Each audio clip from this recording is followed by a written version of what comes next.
అస్సలాముఅలైకుం. నమస్తే అందరికీ. Welcome to Mahesh vlogs. ఈరోజు ఈజీగా అయిపోయే డెజర్ట్ రెసిపీ చెప్తానండి. రస్క్ మనం ఏ రకంగా బ్లెండ్ చేసుకోవాలి, కొంచెం రవ్వగా ఉండేటట్టుగా బ్లెండ్ చేసుకోండి, మరీ స్మూత్గా కాకుండా. ఒక కప్పు నేను పంచదార తీసుకున్నాను. స్వీట్ తినేవాళ్ళు ఇంకా అరకప్పు యాడ్ చేసుకోండి. కొంచెం నెయ్యి తీసుకోండి. ఇవి మెయిన్ కావాల్సినవి. ఇప్పుడు ఒక కడాయిలో నెయ్యి వేసి నెయ్యి కరిగించుకోవాలండి. చాలా ఈజీగా అయిపోతుంది, చాలా టేస్టీగా ఉంటుంది. ఈ రెసిపీ అయితే తప్పకుండా ట్రై చేయండి. ఫస్ట్ మనం కాజు వేసుకోవాలి. వేరే డ్రై ఫ్రూట్స్ ఉన్నా కూడా మీరు యాడ్ చేసుకోండి. మీడియం ఫ్లేమ్లో మంచిగా దోరగా డ్రై ఫ్రూట్స్ అన్నీ ఫ్రై చేసుకొని పక్కన పెట్టుకోవాలండి. మంచిగా వేయించుకోవాలి. అదే హై ఫ్లేమ్లో పెడితే కనుక మాడిపోతాయి, ఆ టేస్ట్ బాగోదు. అందుకోసం చెప్తున్నాను. డ్రై ఫ్రూట్స్ అన్నీ వేయించుకొని పక్కన పెట్టేసిన తర్వాత మీకు అవసరం అనిపిస్తే ఘీ యాడ్ చేసుకోవచ్చు. మీకు ఎంత కావాలంటే అంత ఒక్కొక్క స్పూన్ ఘీ పైనుండి మనం యాడ్ చేసుకుంటూ ఉండొచ్చండి. బాగుంటుంది, ఏం కాదు. లేకపోతే ఫస్ట్ వేసుకోవడమే కొంచెం ఎక్కువ నెయ్యి వేసుకోండి. ఈ రకంగా మనం డ్రై ఫ్రూట్స్ ఫ్రై చేసి పక్కన పెట్టుకోవాలి. నేను ఇదే నెయ్యిలో ఇదే కడాయిలో సిమ్లో పెట్టి ఇప్పుడు మనం రస్క్ బ్లెండ్ చేసుకున్న పౌడర్ వేయాలి.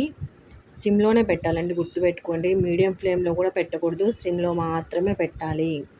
ఈ రకంగా మనం కలర్ చేంజ్ అయ్యేంత వరకు దోరగా వేయించుకోవాలండి. సిమ్లో పెట్టే కొంచెం రవ్వగా ఉండేటట్టుగానే మనం రస్క్ బ్లెండ్ చేసుకోవాలి, గుర్తుపెట్టుకోండి. అందుకోసం నాకు అక్కడక్కడ కొంచెం పెద్ద పీసెస్ కనిపిస్తూ ఉన్నాయి.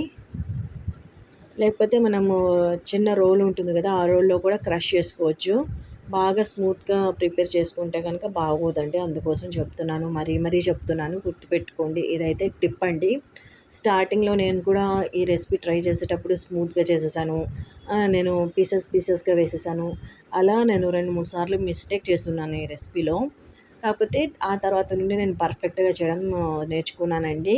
చాలా అంటే చాలా బాగుంటుంది. ఎవరైనా గెస్ట్లు వచ్చినప్పుడైతే అప్పటికప్పుడు మనం ప్రిపేర్ చేసి ఇవ్వచ్చు. ఇంట్లో కూడా పిల్లలకి స్నాక్గా కూడా పెట్టవచ్చు. ఈవినింగ్ టైంలో బాగుంటుంది. చిన్నపిల్లలు కూడా తినడానికి బాగుంటుందండి. ఈ రకంగా మనకి కలర్ చేంజ్ అయ్యేంత వరకు మనము దోరగా వేయించుకొని రస్క్ క్రమ్స్ ఉంటాయి కదా, అవన్నీ మనం ఒక బౌల్లో ట్రాన్స్ఫర్ చేసుకోవాలి. ఎందుకంటే సేమ్ అదే కడాయిలో వదిలేస్తే కనుక బ్లాక్గా మాడిపోతాయి. అందుకోసం నేను సేమ్ కడాయి తీసుకున్నాను. సేమ్ కడాయిలో నేను ఒక గ్లాసు పంచదార వేసానండి. చిన్నటి గ్లాస్తో ఒక గ్లాస్ వేసాను. ఇంకో గ్లాసున్నర నేను నీళ్ళు వేసానండి. మీరు పంచదార ఎక్కువ తినే వాళ్ళైతే కొంచెం, మేమైతే మరీ లిమిటెడ్గా తింటాము, అందుకోసం నేను చాలా తక్కువ వేసాను. పంచదార లిమిటెడ్గా తిన్నా కూడా ఇంకో అర గ్లాసు, చిన్నటి గ్లాసు అర గ్లాసు మనం పంచదార యాడ్ చేయాలి. యాలకులు కొన్ని నేను పైన పీల్ తీసి వేసాను, కొన్ని అయితే నేను హోల్గా వేసేసానండి. ఫ్లేవర్ బాగుంటుంది. ఇదే స్టేజ్లో మీరు కావాలనుకుంటే సాఫ్రన్ ఉంటుంది కదండి, అది వేస్తే మంచిగా కలర్ వస్తుంది హల్వాకి. లేదనుకోండి ఫుడ్ కలర్ యాడ్ చేసుకునే వాళ్ళు కూడా యాడ్ చేసుకుంటారు. ఈ రకంగా మనకి కొబ్బరి జిగురు ఉంటుంది కదండి, కొబ్బరి నూనె జిగురు, ఆ రకంగా అంటే తీగ పాకం రావడానికి ముందు ఉంటుంది కదా, ఆ కన్సిస్టెన్సీ వచ్చేటప్పుడు మనం రస్క్ ప్రిపేర్ చేసి పెట్టుకున్నాం కదా, వేయించి అది వేసేయాలండి. ఇప్పుడు సిమ్లోనే పెట్టుకోండి. సిమ్లో పెట్టి కలుపుకోండి. మనం హైలో మీడియంలో పెట్టుకోండి కానీ వెంటనే ఈ వాటర్ అబ్జార్బ్ చేసుకుంటుంది. అందుకోసం చెప్పేసి సిమ్లోనే పెట్టి కుక్ అవ్వనివ్వండి. మాడిపోకూడదండి, గుర్తుపెట్టుకోండి. అవసరం అనిపిస్తే కనుక మీరు వాటర్ యాడ్ చేసుకోవచ్చు. వాటర్ యాడ్ చేస్తే కనుక మీకు పంచదార తీపితనం అనేది తగ్గిపోతుంది. అందుకని కొంచెం ఈ రకంగానే సిమ్లో పెట్టి కలుపుకుంటే మీకు మంచిగా అవుతుందన్నమాట. దాదాపుగా దగ్గర పడిపోవాలి. నేనైతే పనుండి నేను కొంచెం ఘీ యాడ్ చేశాను, ఒక స్పూను. వీడియోలో అయితే నేను చూపించలేదనుకుంటాను. నేను డ్రై ఫ్రూట్స్ కూడా వేసాను. కరెంట్ పోయిందండి, పవర్ కట్టు.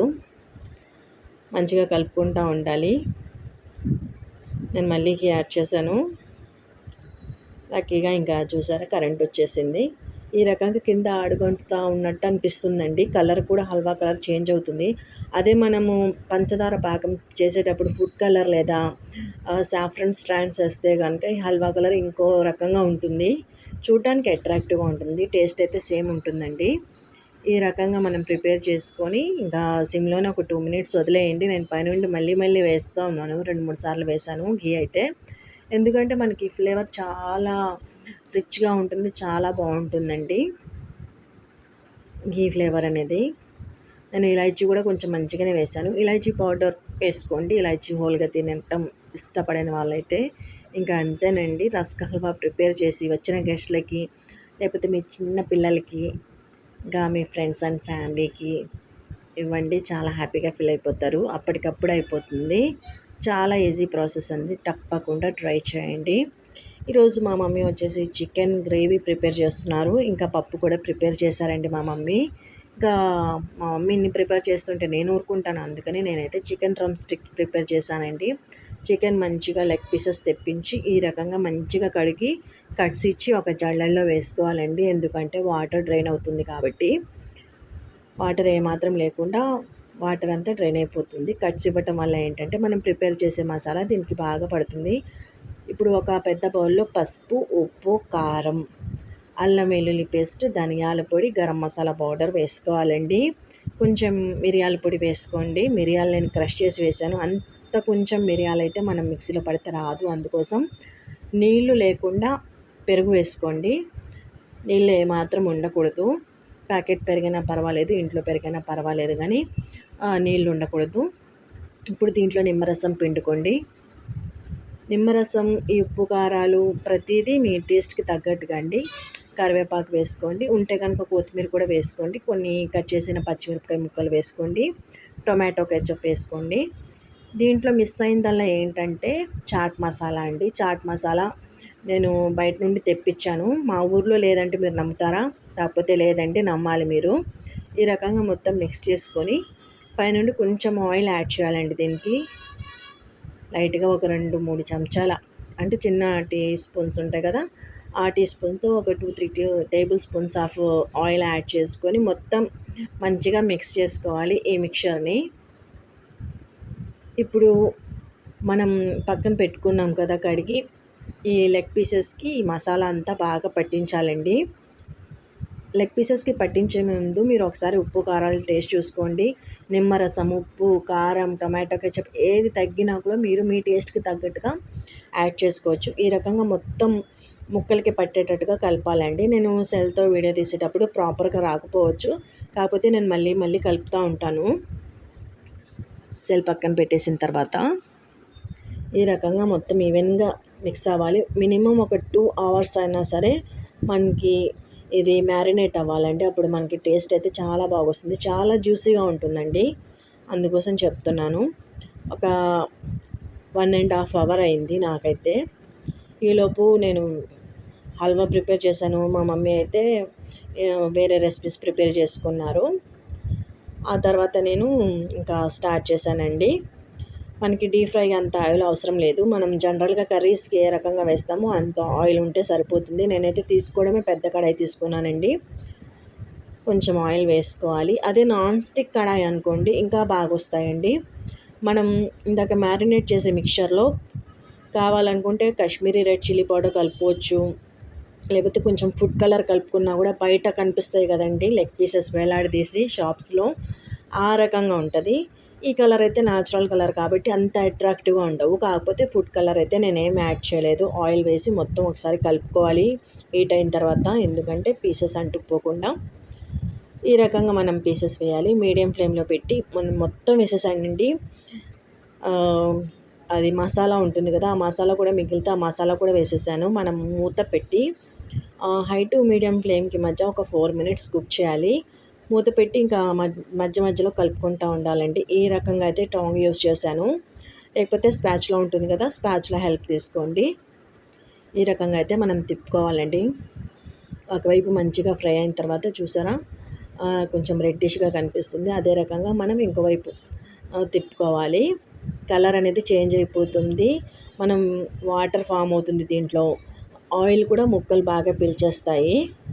అప్పటిదాకా మనం కుక్ చేసుకోవాలి. ఏదైతే డీప్ ఫ్రై చేసిన ముక్కలా అయితే క్రిస్పీగా ఉండదు. జ్యూసీగా, స్మూత్‌గా, సాఫ్ట్‌గా ఉంటుందండి. ఇది మనం స్టార్టర్ లాగా లేకపోతే స్నాక్ ఐటెమ్ లాగా కూడా తినొచ్చు. మనం రైస్‌తో పాటు కూడా మనం నంచుకొని తినొచ్చండి. అది మన ఇష్టం మీద ఉంటుంది. ఈ రకంగా అయితే మొత్తం రెడీ అయిపోయాయి. నేను ఫుడ్ కలర్ వేయలేదు కాబట్టి ఈ రకంగా కనిపిస్తున్నాయి. టేస్ట్ అయితే మామూలుగా లేదండి. నేనైతే ఆనియన్ ఇంకా లెమన్‌తో పాటు ఎంజాయ్ చేశాను. గ్రీన్ చట్నీ ఉన్నా కూడా బావుంటుంది దీంతో పాటు. ఇంకా తప్పకుండా ట్రై చేయండి. చాలా ఈజీ రెసిపీ అండి. ఉంటే గనక చాట్ మసాలా ఒక టేబుల్ స్పూన్ వేసుకోండి. చాలా బావుంటుంది. ఆ తర్వాత విజయవాడకి వచ్చేసామండి. ఇంట్లో పనులు. ఇంకా మా వారి షూస్ అయితే నానబెట్టేసానండి. ఖచ్చితంగా నానబెట్టాలి. సర్ఫ్ లేదా లిక్విడ్ సోప్‌లో మనం ఖచ్చితంగా నానబెట్టాలండి. లేకపోతే మంచిగా క్లీన్ అవ్వవు. సార్ అయితే ఇంత ఏజ్ వచ్చిన తర్వాత కూడా క్రికెట్ ఆడటానికి వెళ్తారు రిటైర్మెంట్ ఏజ్‌లో. షూస్ అన్నీ వాష్ చేసి పెట్టానండి. ఎంత డర్టీగా ఉంటాయంటే అప్పటికప్పుడు మనం ఏదైనా బాక్స్‌లో పెట్టేద్దాం అనుకుంటే అవన్నీ యూజ్ చేస్తారండి.